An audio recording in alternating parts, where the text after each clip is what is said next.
Welcome, everyone. Um, as I said, my name's Jay Morgan. I'm Senior Policy Manager here at RGIT, the representative of German Industry and Trade. My colleague Patrick is joining as well. I cover technology, policy, and economic security for RGIT, and Patrick covers the energy and climate portfolio. Just to give you a brief overview of what RGIT is, for any of you who are not familiar with our office, we are the joint Washington liaison of the two largest German business associations, the Federation of German Industries, the BDI, and the German Chamber of Commerce and Industry, the DIHK. We are a small but mighty team here, and we cover developments in U.S. policy in the areas of trade, energy and climate, and technology and economic security. And we are your main point of contact for any issues regarding the administration, for Congress, as well as for reporting back to our parents in Germany. We are additionally responsible for, of course, representing the 6,000 German companies who have a presence here in the United States. And one of the main means that we use, especially when talking with congressional offices, is to highlight the impacts of German investment in the United States. So German companies overall employ close to 1 million American workers, and total German foreign direct investment in the United States is now over $650 billion. As you can see, this total amount of investment has more than doubled over the last 10 years, which is truly remarkable, that level of growth here in the US market, and is something that has taken place over the last 3 administrations. So the intensity of German commercial and economic relations with the United States have only grown really regardless of what administration has been in the White House. But with that brief introduction, we will now get into some of the substance of today.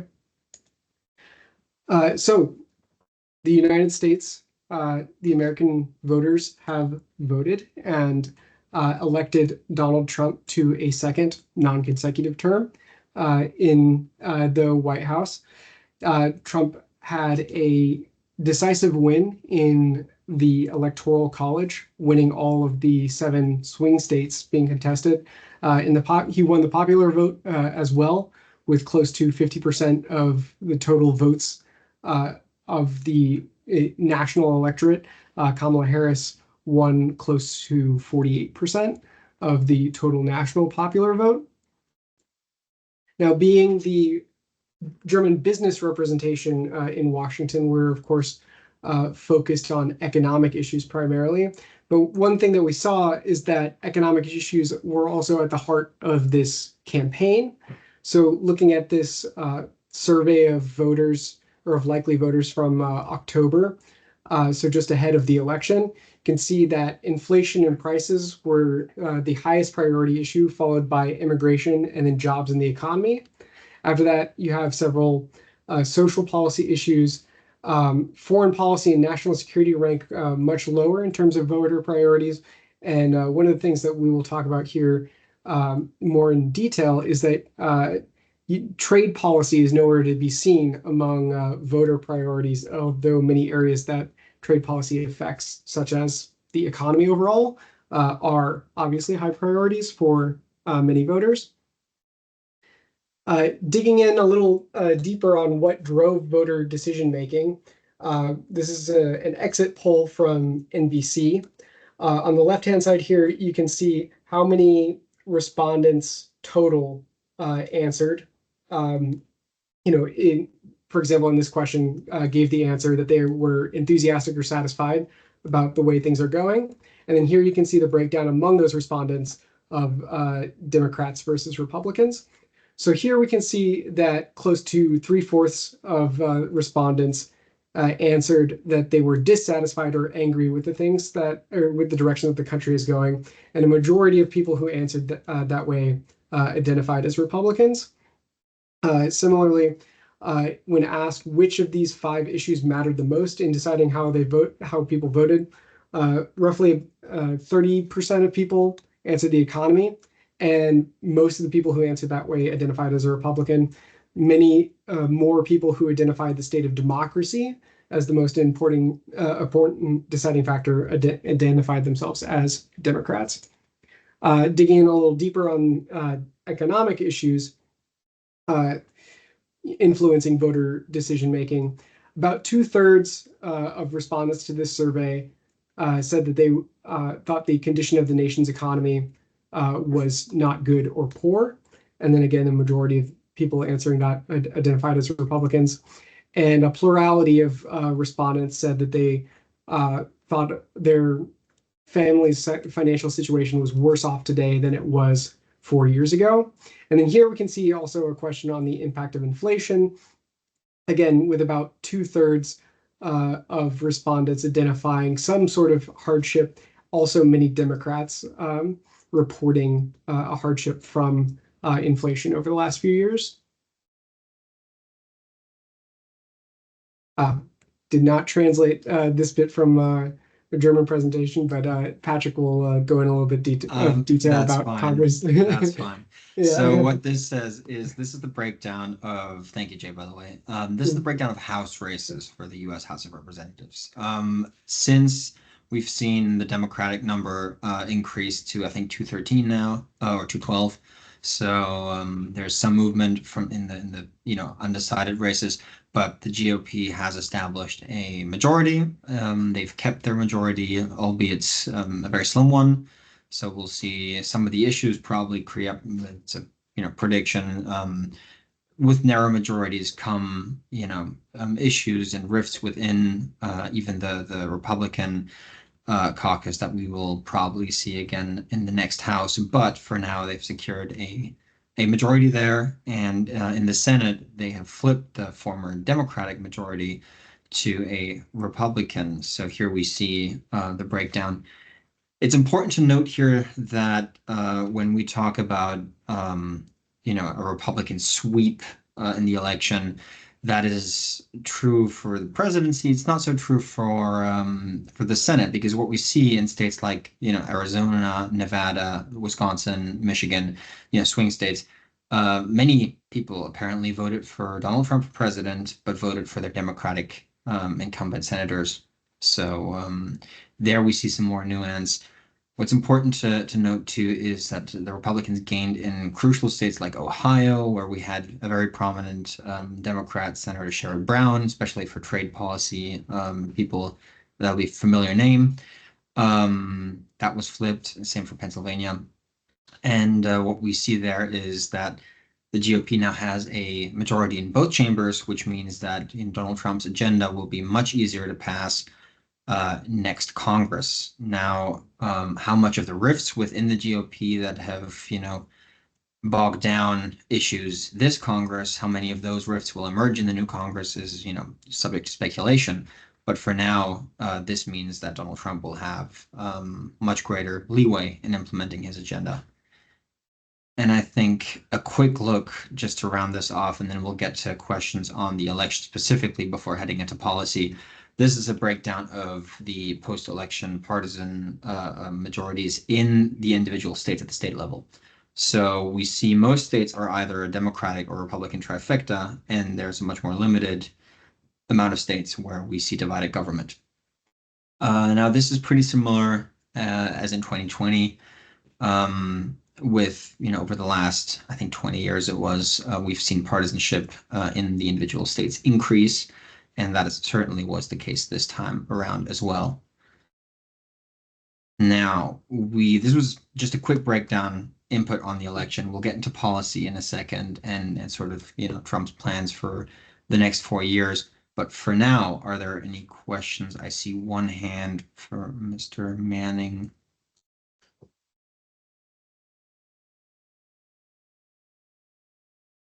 And Alex, you can unmute yourself if you'd like. We'll take some questions on the election results right now, if that's the topic. No, I apologize. That was a technical mistake on my end. Sorry.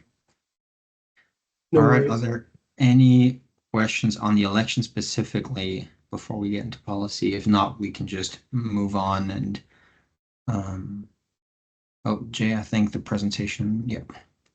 Oh, okay, sorry. It's switching between tabs here. So there we go. All right, we'll get into some cabinet nominees. We've seen just today, just a few hours ago, actually, Trump's nominee for Attorney General dropped out, Matt Gaetz, which was going to be one of the more controversial picks. But we'll focus on the economic policy positions here, on the more relevant picks to what we do at RGIT. In trade and tech, we on the foreign policy side, we see Marco Rubio was the nominee for, or is the nominee for state. That was a pick over Richard Grenell, which I'm sure some remember as being the ambassador to Germany in Trump's first term. Rubio is, a slightly more moderate NATO supporter pick over Grenell, and I think a lot of Germans were certainly relieved with how that went.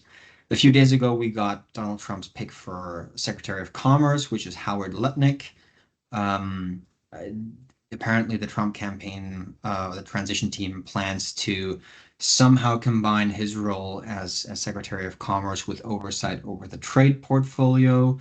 So in addition to his position as secretary, he's likely to receive some form of a trade advisor position to the White House, which would certainly solidify direct oversight.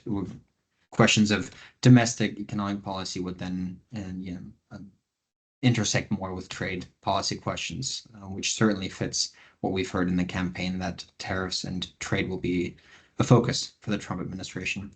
We've not heard anything on Trump's pick for Treasury. There is a slew of contenders, and apparently there's a lot of debate behind the scenes on that. So nothing there yet. And in the energy field, we have EPA, Interior and Energy already picked. All of them are accomplished energy or environmental politicians or current governors, and will be in charge of Trump's deregulatory push for more oil and gas production. Now, right now, we're in a period, for those who are not familiar, maybe called the lame duck session in Congress, or sessions. Those are the last few weeks of the current Congress before the new Congress and administration take over in January.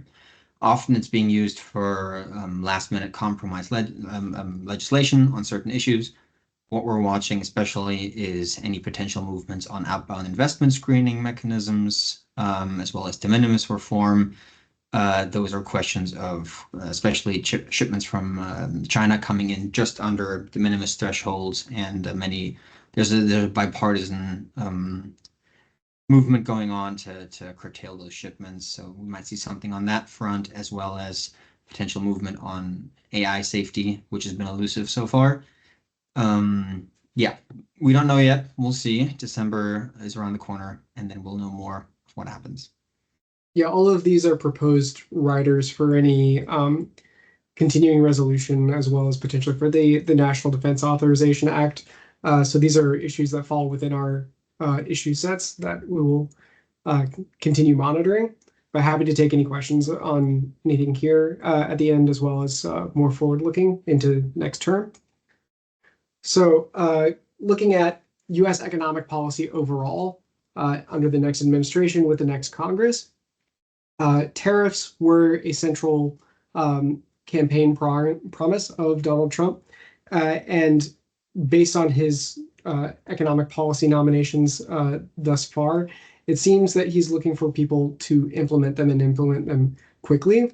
There are a variety of legislative vehicles or justifications through which the sort of universal tariff could be implemented. And the question is which one of those, or what set of them the new administration will employ to actually implement the tariffs. All of that is a question mark at the moment. But if there are questions from the audience on the particulars of those procedures or that timeline, happy to go into a little bit of detail here at the end. But next year, on the domestic side, the Tax Cuts and Jobs Act expires at the end of 2025. So the new Republican majorities in Congress are looking to both extend and potentially expand those tax cuts from 2017. And with that, also looking to cut US federal spending in compensation in order to not potentially balloon the deficit as much, though details are scarce on the particulars of, again, tax cuts in what areas, as well as spending cuts in which areas. But these are areas to be monitored, as much as they may affect your businesses. With those potential revenue changes and looking for either additional revenue sources or cuts to outlays, we may see cuts or changes to IRA programs under the Inflation Reduction Act. So specifically, any direct grants or direct subsidies funded via the Inflation Reduction Act, as well as potential changes to tax credits, especially in the manufacturing of green technologies.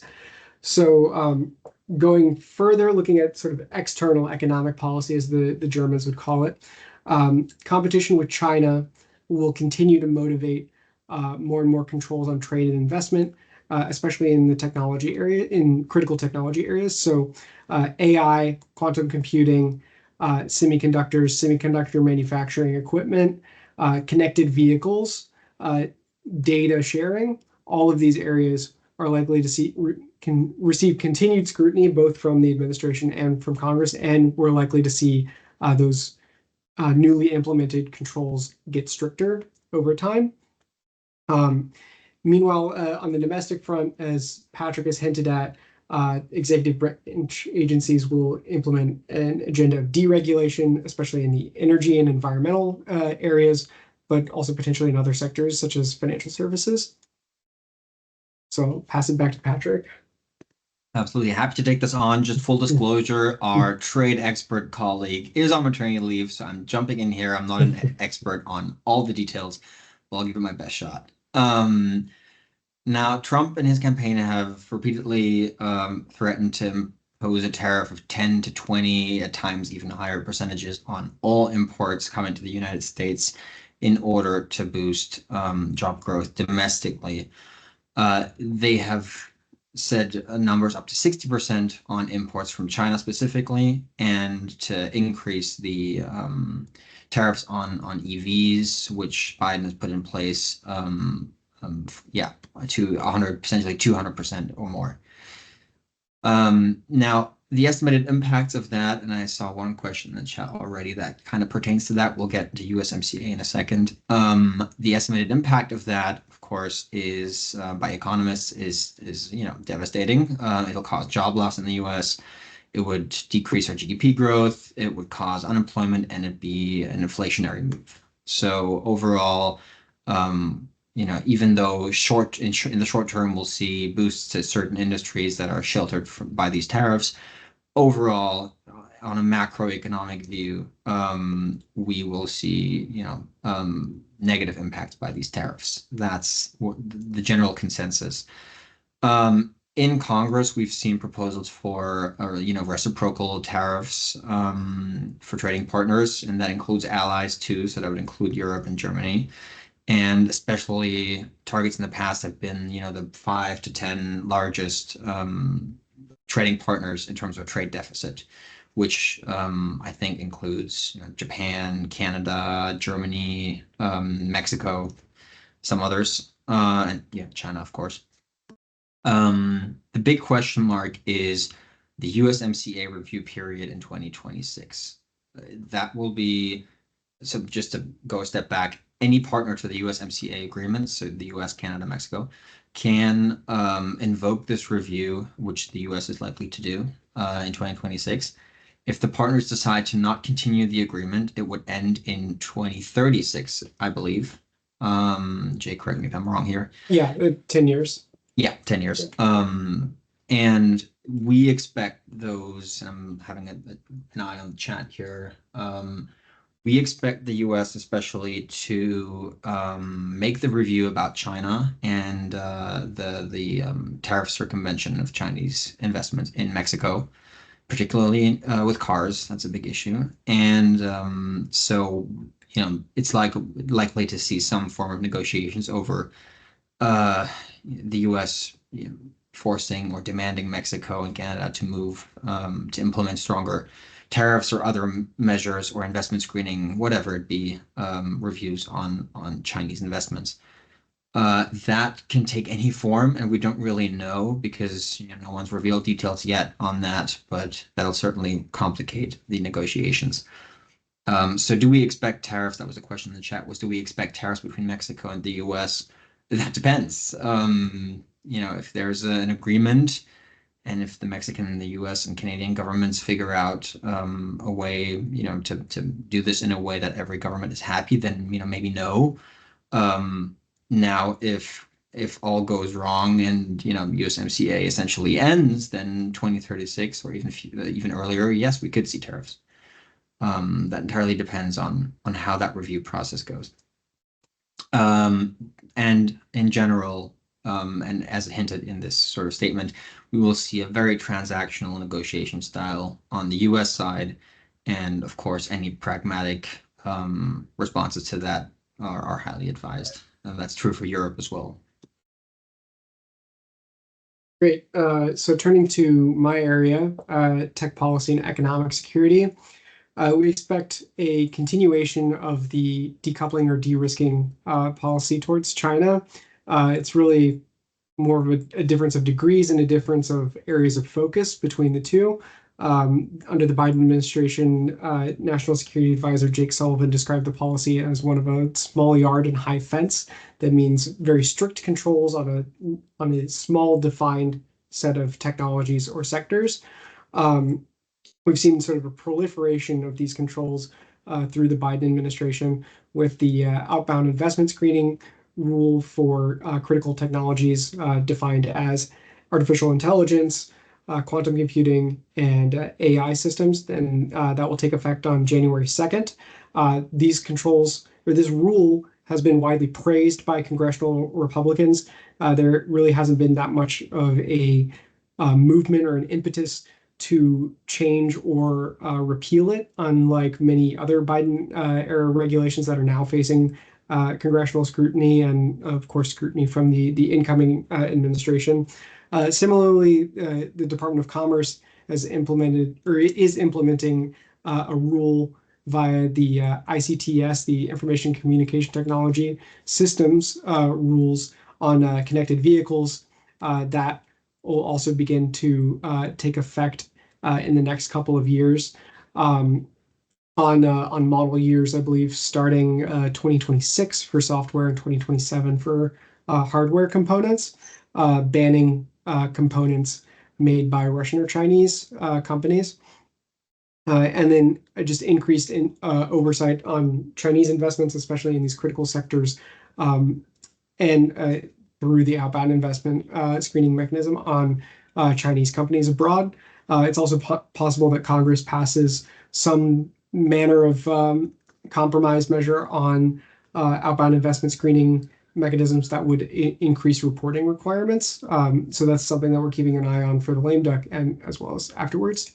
Looking at domestic tech policy, this is another area where we're expecting further deregulation, especially in AI development, although there will be continued federal support for research and development. It is possible that we will see from the new administration a continued critical stance towards the tech giants, towards big tech, in terms of antitrust actions. So a continuation of the pending Department of Justice suit against Google. And other areas in which we might see further deregulation include cryptocurrency, autonomous vehicles, spaceflight, and internet service providers under the new incoming head of the FCC. Happy to take questions on any or all of these areas if they are of interest after the presentation. And yeah, so thanks, Jay. Lastly, quick dive into energy policy, and I'll quickly go through this because the slides are a bit too long. Domestically, we expect a sort of agenda change completely under Trump.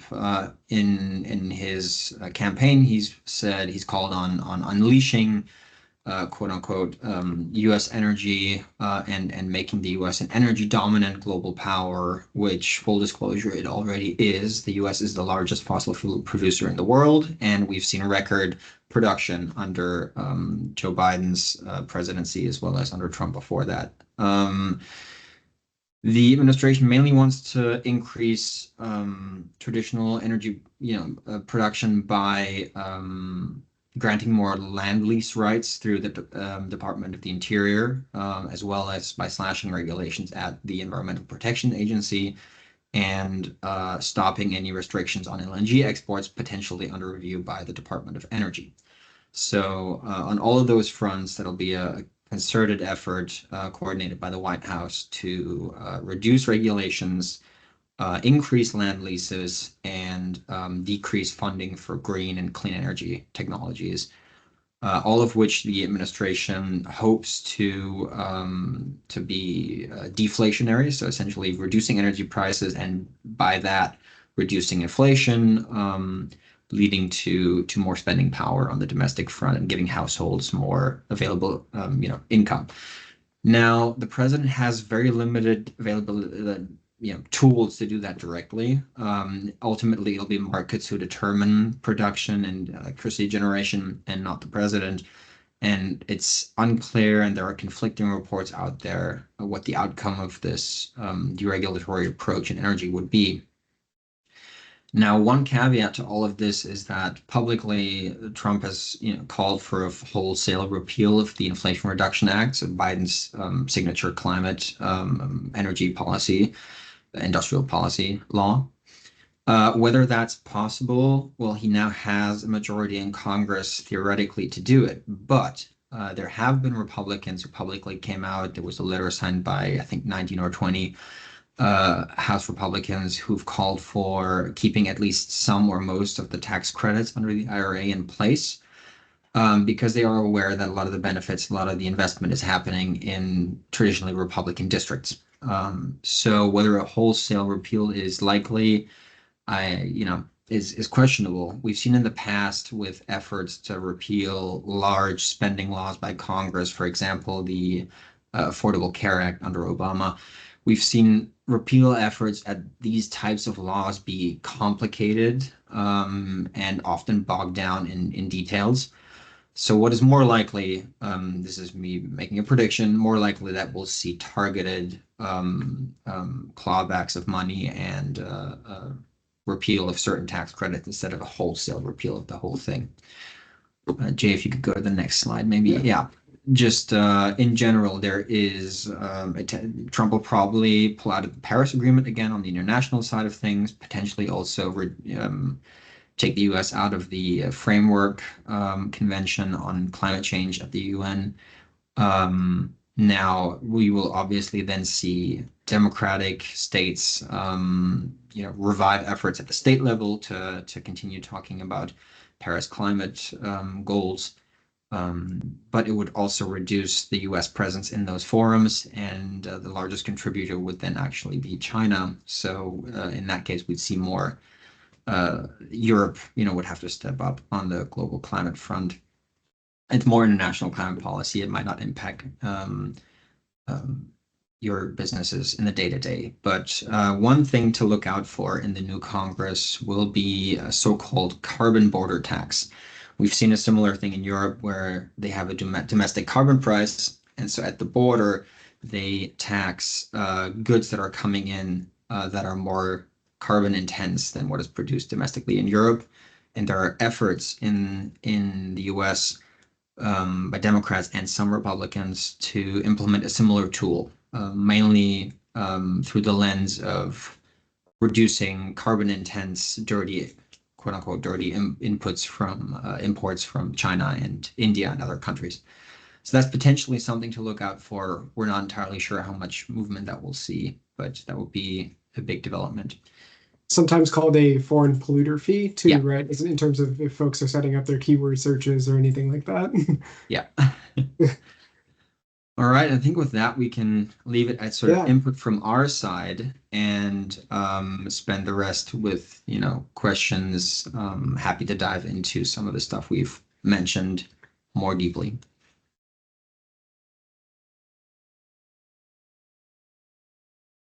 Please raise your hand and ask some questions or put questions in the chat if you're more comfortable with that. I think I can also go ahead and change the call settings to allow more mics and cameras for attendees. There we go. Just to open things up a little bit. So off of what we have. Sorry, I was unable to see the chat while I was presenting, so just wanted to check there. Okay. Yeah. Yes, Dr. Lischatz, please. Yes. Hi, I'm CFO of Volkswagen brand in North America. My question is, do we have an idea on the speed of policy change already? I think the direction, obviously, it's maybe a shoot in the dark as he has to be in office in January 1st. But that's, I think, while the direction seems 80% somewhat transparent, the key question is how fast can they change? Yeah, I think the answer to that question is unfortunately it depends. It depends on what policy area. It depends on the specifics of the questions in terms of timelines. In terms of anything that is related to the federal budget, the timeline that we're looking at right now for a continuing resolution would continue the current spending levels until mid-March, at which point the new congressional majorities would be tasked with passing a budget for the remainder of the federal fiscal year, so till September 30th, and then would also have to have discussions on the next fiscal year over the summer. So that all remains to be seen in terms of where the priorities will be in terms of spending. In terms of tariffs, that's another question mark. It depends on what legislative or under what authorities the president would attempt to implement those tariffs. If it's via the International Economic Emergency Powers Act, the IEEPA, it could be essentially as quickly as day one, with very little opportunity for congressional input. Other avenues such as Section 301 tariffs or Section 232 tariffs require investigations either by USTR or by the Commerce Department. I don't know, Patrick, do you want to talk about timelines Yeah. for congressional There's review? one last one on tariffs that, theoretically, and they haven't done this in a while, theoretically, as written on paper, it's Congress who's in charge of trade policy, not the administration. The Congress has merely authorized the administration to do this. So theoretically, it is, it could be possible to avoid some of these longer timelines for Trump and Republicans in Congress to pass a tariff bill in Congress quickly. The problem is that will likely get bogged down in, opposition from some parts of the Republican Party to tariffs. So they're unlikely to choose that avenue, but that could also be a potential avenue for very fast implementation of tariffs. What we're likely going to see instead is, a few months down the road, they will, use existing tools because it might also be legally easier to do that. On energy and deregulation, it's important to distinguish what we're talking about. Anything that was passed by executive order in the Biden administration can be undone by executive orders theoretically on day one for the Trump administration. And they have, a stack of executive orders ready to go essentially on day one. So that's something they can move on very quickly. Now, if we're talking regulations, or for example, at the EPA, emissions for coal plants, for example, that needs to be undone by set processes and regulations. So that's something that can take up to a year or two or even more. So that's a longer timeline. And if we're talking anything that's based on an act of Congress, then that requires Congress. So That depends on how fast Congress can move on it, how much internal rifts in the GOP we see, and how much how much time they have to deal with that. So depending on what we're talking about, those are the three sort of executive orders, regulations, and acts of Congress, but bills, and that impacts the timeline. Yeah. So we have a bunch of questions that have come through in the chat right now. Just gonna hit a couple of them, hopefully pretty quickly. In terms of the recording of today's webinar, we will post it on our website and YouTube channel afterwards. So our website is rgit-usa.com. And there we have recordings we'll have a recording of this webinar as well as other webinars that we've done previously.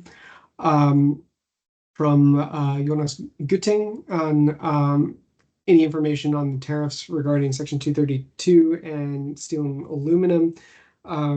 Yeah, Patrick, maybe you can speak a little bit to the timeline. The EU's deadline for re-implementing tariffs is March 31st, Yes. correct? Yeah. Yes. So the EU has an earlier timeline to, for their counter tariffs on that, and that was a big point of contention in the negotiations. The US never really understood why they didn't go for the same timeline that they did, because the US exemptions run through December, so through the end of the year. So we could either see the EU extend those, or that would be something that the US could potentially point to as a point of difference and reinstate their own tariffs early. That could happen. So we can see, in the first 3 months to March, we could see some negotiations between the EU and the US on, potentially extending those exemptions, or we could see the, dispute flare up early. Both are possible. Yeah. On USTR from Peter Grabic. Sorry if I mispronounce anyone's names here. So any speculation on USTR, is Lighthizer expected to return, other candidates? So as it appears right now, from the press releases from the Trump transition, is that Lutnick will assume the trade portfolio writ large in some capacity while sitting as Commerce Secretary. In the release, it said he would also have responsibility for USTR. Now, what that means in terms of if he's supposed to be confirmed to both positions simultaneously, or it will receive essentially a White House coordinator role as trade czar, via which whoever is appointed as USTR would feed through Howard Lutnick. So it does seem that he will have the trade portfolio in the Trump White House as it's thus far stands.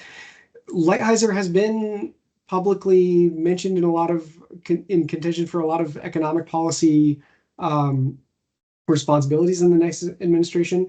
There was a lot of speculation that he might end up at Treasury, though as it is right now, I have not seen his name in contention among the main contenders for Treasury.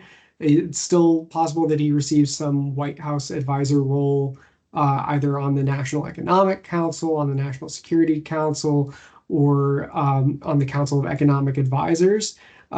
Some of those positions require Senate confirmation, so the Council of Economic Advisors as a chair would require Senate confirmation, but many other White House advisor roles do not. So there's a potential for him to return and play a major role in the administration. Regardless of if he returns, I think his thinking has definitely impacted the administration writ large. And then, of course, his personal participation in the administration would be impactful, as you rightly mentioned here in the question. See, Patrick, do you want to tackle the next question on democracy? Or I can take a stab at it. So from Christoph Lienemann, what do you think the impact on democracy will be? Supreme Court nominees, voter district redistribution, voter registration.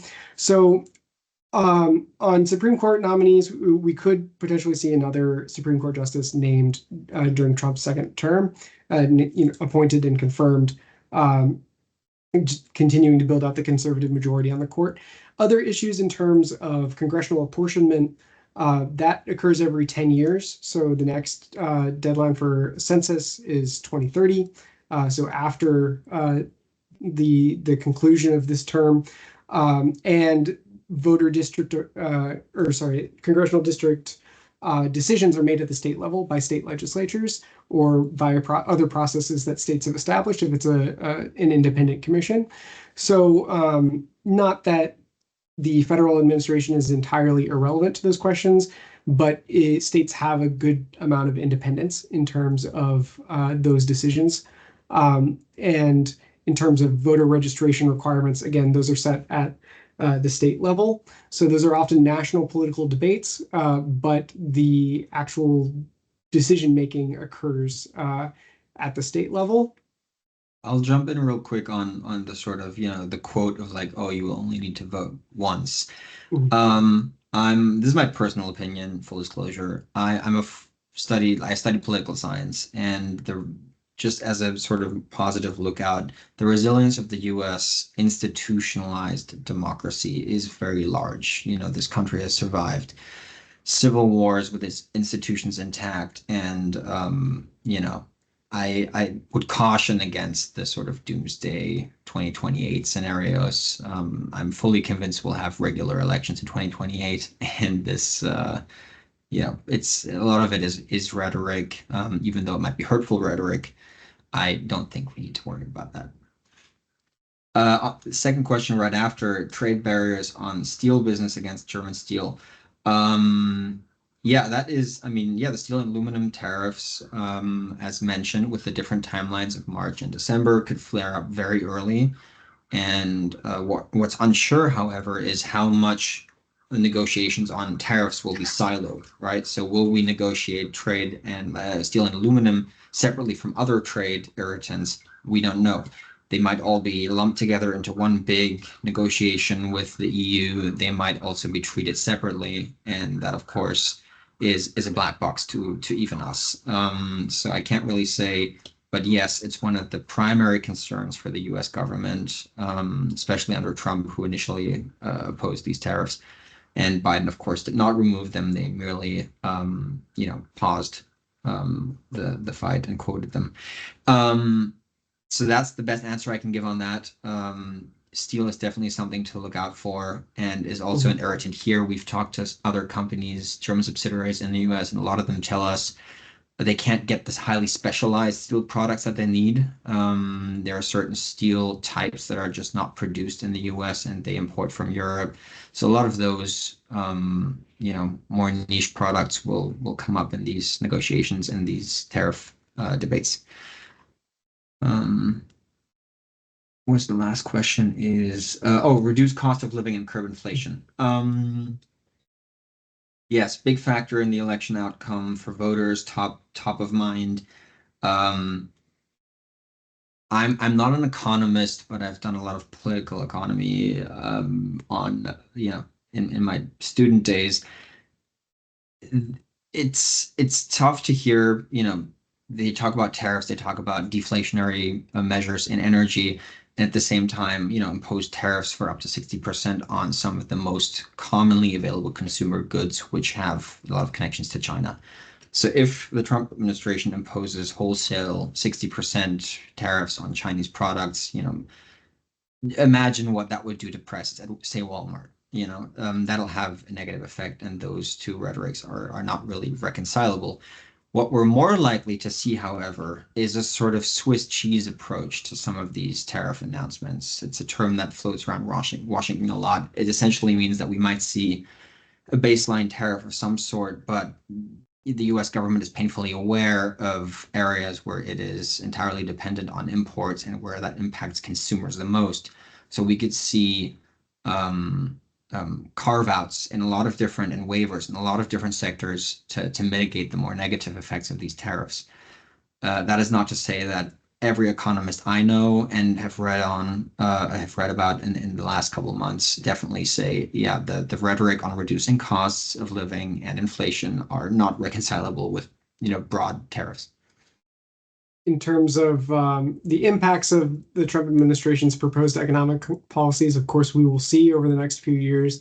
I think the administration would say, or the incoming administration would say, they will address cost of living concerns through their broader deregulatory agenda and through tax reductions.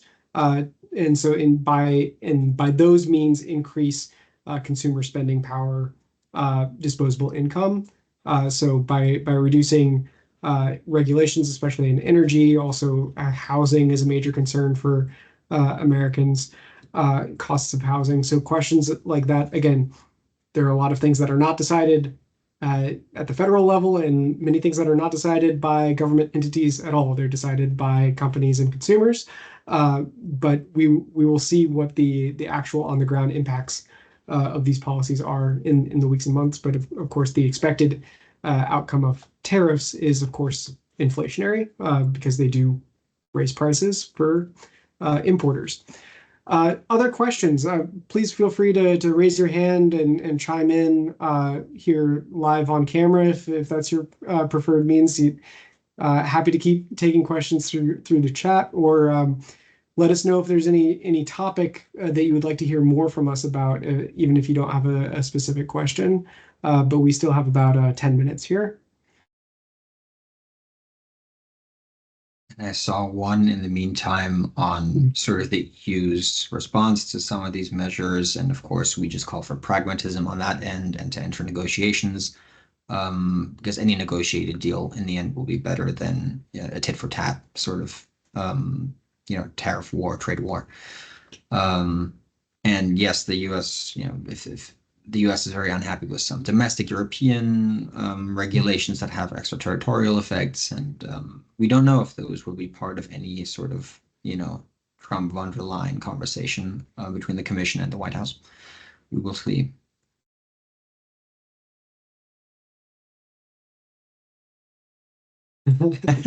A US-EU trade agreement now, like TTIP 2.0. It's the one thing we point at as the most unlikely outcome for most trade negotiations or any sort of negotiations. The term market access in the US is contentious. It's not, it's domestically just politically not. It's too costly politically to call for an opening of trade, a reduction of tariffs. The way US domestic politics is set up at the moment, that is just not a top of mind concern for politicians. And while that's the case, we will not see, market access granted or be on the table.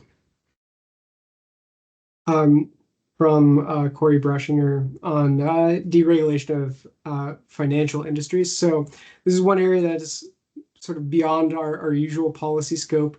The area that most directly intersects with my portfolio is in cryptocurrencies, and I don't have a whole lot of specifics to share with you there, only that the Biden administration's head of the Security and Exchange Commission, Gary Gensler, is a well-known crypto skeptic, and so many in the crypto industry are awaiting a much more supportive regulatory approach from Washington to the crypto industry, from the SEC and from other regulators.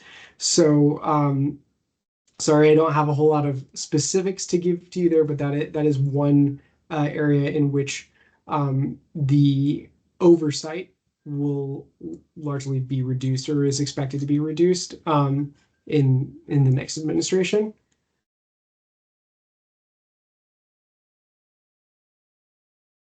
Yeah, I don't have anything to add to that. I have no expertise on financial services. So, yeah, also we're always interested to hear insights or perspectives from companies as well. So if there's anything that's top of mind for any of you planning for the next few years, please let us know. Yes, Albert. Yes, hello. I'm hoping that you can speak to transatlantic energy policy. I know in the past couple of years, there's a lot of talk about Nord Stream, and that's kind of shifted away. But will any increase in USA energy production actually benefit our partners in Europe that are currently dependent on Russia? I'm just kind of interested in any comments that you all have on that topic. Yeah, happy to dive into that. That's something I can talk about extensively. Now, just first thing, Germany does not actually rely on Russian gas anymore, but other European countries do, especially in Eastern Germany, Eastern Europe, sorry. Now, U.S. LNG exports to Europe are definitely on the table. We've seen Ursula von der Leyen at the EU Commission recently float the idea of sort of, European promises of buying more US LNG being part of the potentially negotiated solution to a tariff trade war. Now, I don't think European companies are too worried about domestic US regulations on that front. What is a question, and that's raised eyebrows, is the Department of Energy under Biden has started a study, which is supposed to be published before the end of the year, on the effects of increased LNG exports on climate change and on the sort of domestic US pricing of gas.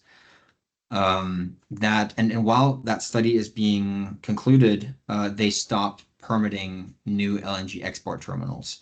That was a very contentious move that has raised some eyebrows in Europe in terms of the signals it sends to allies of the availability of US LNG. So I think, under a Trump administration, it's unlikely that we would see any curtailment of US LNG exports for various reasons. And I personally don't think that US LNG exports will be a tool for leverage under Trump. I think those are largely sheltered from a lot of the political negotiations and concerns between the two countries.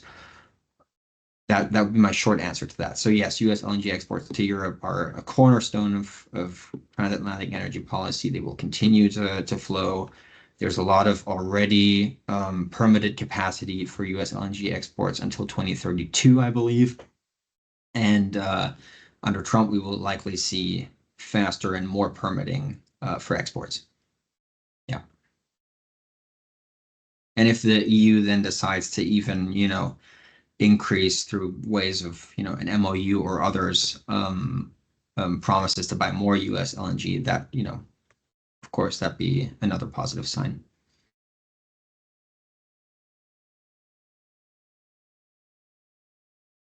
So we're entering the last few minutes here. So if anyone has any burning questions, yes, Carl Hopus.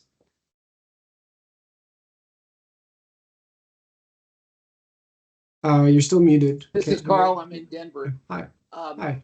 It is anticipated, from what I understand, that the new leadership in Germany is expected to be more conservative. How would you anticipate that new government working with a conservative Trump administration on matters of trade, of the Ukraine war, of what the Russians and Chinese are doing to critical communication links in the Baltic Sea? Absolutely. Patrick, I'll let you take, I think, the brunt of this, but I just wanted to have a note here on the timeline. So Germany is planning the German parliament will call a vote of no confidence on December 16th, triggering new elections, which will be set for February 23rd. After those elections, the government, the newly elected parliament, will then need to enter into coalition negotiations, which, as we know from previous experience, can last weeks, months. They don't necessarily have to. It depends on the outcome of the elections, how complicated those negotiations will be in forming a majority government. So that said, when we're looking at that timeline of February 23rd elections, it is possible that going into next summer, there is not a new German government in place. Just as a note there, in terms of how that government will interact with the Trump administration on sort of European security issues. I'll pass it over to Patrick for some of the substance there. I just wanted to have the note on the timeline of when to expect things and when not to expect things by. Yeah, just full disclosure again, this is sort of, me going off on my own instincts. This is very speculative. The candidate's name is Friedrich Merz. He's the one running for chancellor for the Conservative Party in Germany. Say he wins the election, that would sort of swing the German centrist coalition a bit to the right. He is a man who came up in the 1990s of the German Conservative Party. He was not on great terms with Angela Merkel, and he disappeared from politics for a while, was the CEO of BlackRock in Germany, and now has taken over the party lead again. So he comes in with a very different view of the party that Merkel had, and in terms of the Merkel-Trump relationship was complicated, right? To say the least. So, as a restart to that, it might not be a bad thing to have that. We also know that, and again, not saying it's good or bad, it's just the way it is. We've seen Trump and von der Leyen have a complicated relationship, but Trump and Jean-Claude Juncker from the EU have a more positive relationship. So, to have a conservative man lead a potential German government might not be a bad thing under Donald Trump, just in terms of their personal relationship that they could build. Plus, we'd have a German government with less, ballast of, like weight carried over from the current German government, which was very fractured, into different, sub-party groups. That as an outlook. It's a bit speculative, but that's the best I can give. I do think there is the potential for a better sort of relationship on a personal level there, and also from style. A lot of the fundamental grievances that Trump has said has repeatedly raised towards Germany, from trade imbalances to defense spending. Those are structural, and those issues in the transatlantic alliance and in the US-German bilateral relationship will not disappear with a new government either. So we will see those same points of friction arise there as well. How soon is Germany planning to get to 2% defense? Oh, I can answer that. Yeah. We already are at 2% right now. So the way the German government did, they had this special defense spending package that they passed outside of the regular budget, and that is 100 billion euros, I believe. That will run until 2027, I think, is what it's projected to run out at, and it'll keep our spending at roughly above 2% for the coming years. Now that's outside of the regular budget, so the government, any future government in Germany is tasked with figuring out a way to keep the budget for defense at that level or higher without breaking our domestic budgetary rules, which in Germany are very tight. That's the short answer. That right now we actually are at or above 2%. Great. Well, I know we are at time here. I just want to thank everyone for joining the webinar today, and thank you all for your great questions and participation. Patrick and I are your guys in Washington, so feel free to reach out to us, reach out to our office with further questions, or if there are issues of concern that are coming up for you that you would like us to engage on or to investigate, please let us know. And thanks again for taking the time, and happy holidays. Yeah, enjoy the rest of your days. Bye-bye.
Yeah, I know.